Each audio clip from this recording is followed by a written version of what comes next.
નમસ્કાર, super prime ટાઈમમાં આપનું સ્વાગત છે. હું છું અક્ષય. બુલેટિનમાં સૌથી પહેલા વાત કરીશું શિક્ષણ જગતના એક એવા કાંડની કે જેણે સૌ કોઈને હચમચાવી દીધા છે અને સવાલ એ ઊભો થાય છે કે શું 10 લાખમાં ગુજરાતમાં નીટ પાસ થાય છે?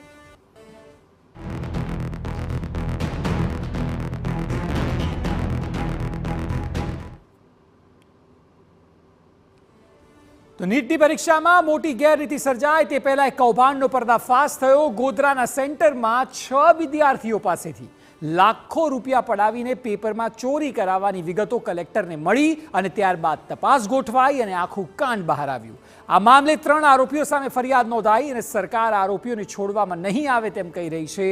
તો કોંગ્રેસે સરકારી સિસ્ટમ પર આકરા પ્રહાર કર્યા. સવાલ એ છે કે રાજ્યમાં પરીક્ષામાં ગેરરીતિના કિસ્સાઓ કેમ વધી રહ્યા છે?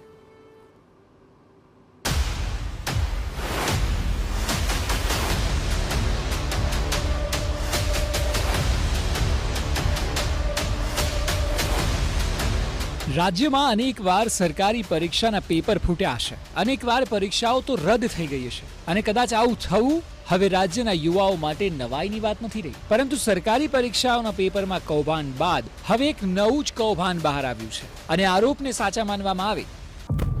અમારી પેઢીને તો વોટની સામે દગા જ મળ્યા હતા ને અમારી પેઢીને બસ માત્ર ગરીબી હટાવવાના નારા. બધી ભેગી થઈને હવારમાં પાણી ભરવા જાતી, સ્વમાન નેવે મૂકી અને અંધારામાં કુદરતી હાજતે જાતી, ધુમાડામાં આંખો બાળતી. અને ત્યાં અમને મળી ગયા આપણા નરેન્દ્રભાઈ કામદાર. આપણા દર્દનો અહેસાસ થયો મોદીજીને. ત્યારે જ તો વીજળી, પાણી, ગેસ, શૌચાલય તાબડતોબ બધું પુગાડી નાખ્યું. હવે ઘરમાં માંદગીના ખર્ચાઓ સાવ ઓછા થઈ ગયા છે ને બા?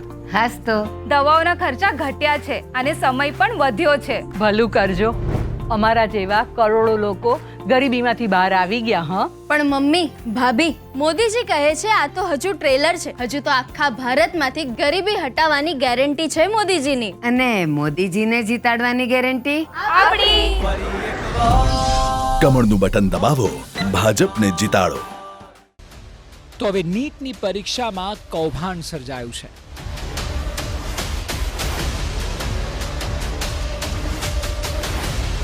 પરીક્ષામાં ચોરી કરાવવા લેવાયા લાખો રૂપિયા.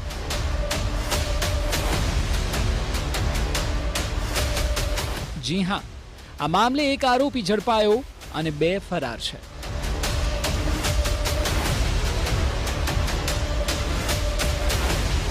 પંચમહાલ જિલ્લાના ગોધરામાં યોજાયેલી નીટની પરીક્ષામાં ગેરરીતિનો પર્દાફાશ થયો. ગત 5મી તારીખે યોજાયેલ નીટની પરીક્ષામાં વિદ્યાર્થીઓને ચોરી કરાવીને પાસ કરાવવાનો મામલો સામે આવ્યો છે. જી હા, આખા મામલે જિલ્લા કલેક્ટરની સજગતાથી સમગ્ર કૌભાંડનો પર્દાફાશ થયો. જેવો મામલો બહાર આવ્યો કે પ્રશાસને તાબડતોડ પગલાં લીધા અને જિલ્લા શિક્ષણ અધિકારીએ 3 શખ્સો સામે ફરિયાદ પણ નોંધાવી છે. જેમાંથી એક આરોપી ઝડપાઈ ચૂક્યો છે અને 2 આરોપીઓ હજી ફરાર છે. જો કે સારી વાત એ હતી કે ગેરરીતિ થાય તે પહેલા પ્રશાસન સતર્ક થઈ ગયું હતું. આ સેન્ટર ઉપર આપણે બાતમી મળી હતી કે કઈ ગેરરીતિ થવાની શક્યતાઓ છે.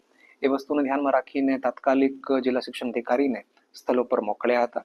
પોલીસની ટીમને પણ મોકલી હતી કે એ જે કોઈ પણ ગેરરીતિ થવાની શક્યતા હોય તો એને તાત્કાલિક અટકાવી શકાય. આ જ ક્રમમાં ત્યાં મારી ટીમ જે છે, જિલ્લા શિક્ષણ અધિકારીની ટીમ ત્યાં સ્થળ ઉપર સતત હાજર રહી અને સાંજે એક્ઝામ પૂર્ણ થઈ ગયા એના પછી જ આ લોકો પરત આવ્યા છે. એટલે કોઈ પણ પ્રકારની ગેરરીતિ ત્યાં થઈ નહોતી. પણ આપણે જે બાતમી મળી હતી એના આધારે તપાસ કરતા ત્યાં જે ફરજ ઉપર એક ટીચર હતો એ એના વ્હીકલમાંથી અમુક કેસ પણ મળી આવ્યા અને એના નિવેદનમાં પણ એ વસ્તુ જાહેર થઈ છે કે એ લોકો કઈ ગેરરીતિ કરવાની આ લોકોની તૈયારી હતી. સૌથી પહેલા આપણે સમજાવી દઈએ કે આખરે આખો મામલો શું છે. 5મી તારીખે નીટની પરીક્ષા યોજાઈ હતી. પરીક્ષા દરમિયાન ચોરીની અંગત માહિતી કલેક્ટરને મળી હતી. તપાસ હાથ ધરાતા મસ્ત મોટું કૌભાંડ સામે આવ્યું. કુલ 6 વિદ્યાર્થીઓને ચોરી કરાવવાનો પ્લાન હતો અને વિદ્યાર્થી દીઠ 10 લાખ રૂપિયા વસૂલાયા પણ હતા. આ કૌભાંડમાં 3 આરોપીઓના નામ સામે આવ્યા. મુખ્ય આરોપી તરીકે સ્કૂલના જ શિક્ષક તુષાર ભટ્ટ. વડોદરાની રોય ઓવરસીઝમાં માલિક છે તે પરશુરામ રોય. ગોધરાના આરીફ વોરા નામનો શખ્સ ત્રીજો આરોપી છે. વિદ્યાર્થીઓની પરીક્ષા બાદ આખા મામલાને કઈ રીતે અંજામ આપવાનો હતો તેની જાણકારી ડીઓએ પ્રેસને આપી હતી. સાંભળો. નેશનલ ટેસ્ટિંગ એજન્સી દ્વારા પરીક્ષા આયોજિત થયેલી હતી. આ પરીક્ષામાં સદર જે આરોપીઓ છે તેઓએ પરીક્ષામાં જુદા જુદા ઉમેદવારોને એમના જે કોલ ડિટેલ્સમાં જે હતું, ચેટમાં જે ડિટેલ્સ હતી, જે યાદીઓ હતી, એ ઉમેદવારોને OMRની અંદર પરીક્ષા પૂર્ણ થયા બાદ જ્યારે ઉમેદવારો ખાલી OMR છોડી દે છે ત્યારબાદ તેઓએ OMRમાં ટીક કરાવવા માટે આ જે ષડયંત્ર રચેલું હતું તેના એડવાન્સ પેટે લીધેલી રકમ હતી અને આ રકમને હાલ તપાસ અર્થે પોલીસ FRIમાં જમા કરેલી છે. Wait, one photo please. પાડી લો ફોટો. આપણી જ છે, આપણે જ બનાવી છે ને આપણા જ મતથી બની છે આ વંદે ભારત. સાચી વાત. કોણે વિચાર્યું હતું કે આપણી ટ્રેનોમાં પણ રિવોલ્વિંગ સીટો અને વિસ્ટા ડોમ્સ હશે, એરપોર્ટ જેવા એસ્કેલેટર્સ, લાઉન્જ, ફૂડ કોર્ટ પણ રેલવે સ્ટેશન પર હશે, શહેર શહેરમાં મેટ્રો, અને યાર હવે તો બુલેટ ટ્રેન પણ તો આવી રહી છે. અને તો પણ ખબર છે કે મોદીજી શું કહે છે? આ તો બસ ટ્રેલર છે. લાઈફ સરળ બનાવી દીધી મોદીજીએ. તો હવે આપણે એમની જીત સરળ બનાવીશું. વર્લ્ડ ક્લાસ ફેસિલિટીઝની ગેરંટી મોદીજીની. તો મોદીજીને વોટ આપવાની ગેરંટી કોની? આપણી જ તો. કમળનું બટન દબાવો, ભાજપને જીતાડો. આ મામલો બહાર આવતાની સાથે જ પોલીસે ત્રણેય શખ્સો સામે IPCની વિવિધ કલમો લગાવીને ગુનો દાખલ કરીને વધુ તપાસ હાથ ધરી છે.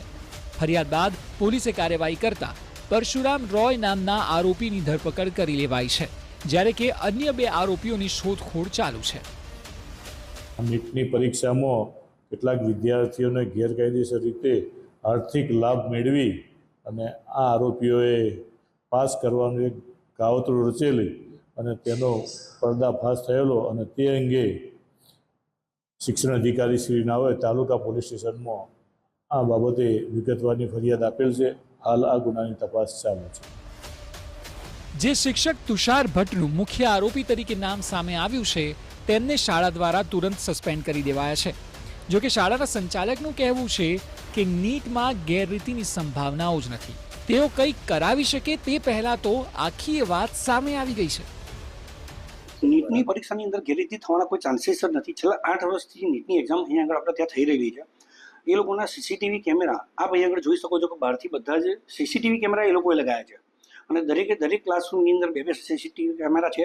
વત્તા 10 દિવસ પહેલાંથી આ લોકોની આખી સ્કૂલ સર્વેલન્સમાં હતી.